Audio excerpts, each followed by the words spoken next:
தமிழக அமைச்சரவையில் அதிரடி மாற்றம். 5 அமைச்சர்களை தூக்க முதல்வர் விஜய் திட்டம். யாருக்கு சவுக்கடி?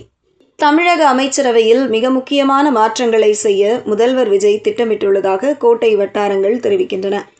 குறிப்பாக தற்போதைய அமைச்சரவையில் உள்ள 5 முக்கிய அமைச்சர்களின் பதவிகள் பறிக்கப்படலாம் என்று கூறப்படுகிறது. அவர்களுக்கு பதிலாக இடைத்தேர்தலில் வெற்றி பெற்று வரும் முகங்களுக்கு வாய்ப்பளிக்கப்படலாம் என்றும் நம்பத்தகுந்த வட்டாரங்கள் கூறுகின்றன. தமிழகத்தில் தற்போது 7 சட்டமன்ற தொகுதிகளுக்கான இடைத்தேர்தல் அறிவிக்கப்பட உள்ள சூழல் நெருங்கி வருகிறது.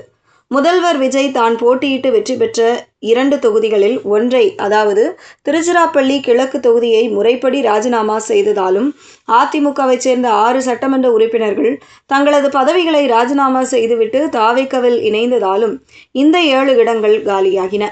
இந்த 7 தொகுதிகளிலும் தாவேக வேட்பாளர்களை அமோக வெற்றி பெற செய்ய வேண்டும் என்பதில் முதல்வர் விஜய் மிக தீவிரமாக உள்ளார்.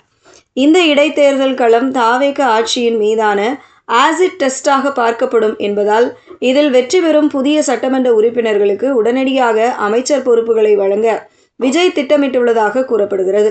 முதல்வர் விஜயின் தற்போதைய அமைச்சரவை ரேடாரில் உள்ள அந்த 5 அமைச்சர்கள் மீது பல்வேறு காரணங்களுக்காக தலைமை கடுப்பாக அதிருப்தியில் இருப்பதாக தெரிகிறது. முதல்வர் விஜயின் தற்போதைய அமைச்சரவை ரேடாரில் உள்ள அந்த 5 அமைச்சர்கள் மீது பல்வேறு காரணங்களுக்காக தலைமை கடுமையான அதிருப்தியில் இருப்பதாக தெரிகிறது. ஆட்சி பொறுப்பேற்ற குறுகிய காலத்திலேயே நிர்வாக திறமையின்மை, மக்கள் குறைகளை கண்டுகொள்ளாத போக்கு மற்றும் துறை சார்ந்த கோப்புகளில் சுணக்கம் காட்டியது போன்ற புகார்கள் இவர்கள் மீது எழுந்துள்ளன.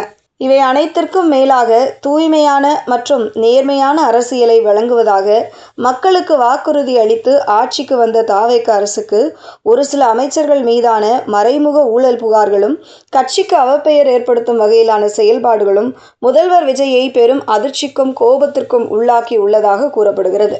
தங்களது துறைகளில் வெளிப்படைத்தன்மை இல்லை என்றும், ஒப்பந்த புள்ளிகள் வழங்குவதில் முறைகேடுகள் நடப்பதாகவும் உளவுத்துறை மூலமாக முதல்வருக்கு ரகசிய அறிக்கைகள் சென்றுள்ளதாக தெரிகிறது. திராவிட கட்சிகளின் 60 ஆண்டுகால அரசியல் ஆதிக்கத்தை உடைத்து தமிழகத்தில் ஒரு மாற்று ஆட்சியை அமைத்துள்ள விஜய் தனது அரசின் நற்பெயருக்கு களங்கம் விளைவிக்கும் யாரையும் சகித்துக் கொள்ளப் போவதில்லை என்பதில் உறுதியாக இருக்கிறாரா? ஊழல் மற்றும் புகார்களில் சிக்கும் நபர்களை அமைச்சரவையில் நீடிக்க அனுமதித்தால் அது வரவிருக்கும் 7 தொகுதி இடைத்தேர்தலில் தாவேகவின் வெற்றி வாய்ப்பை பாதிக்கும் என்று அவர் கருதுகிறார்.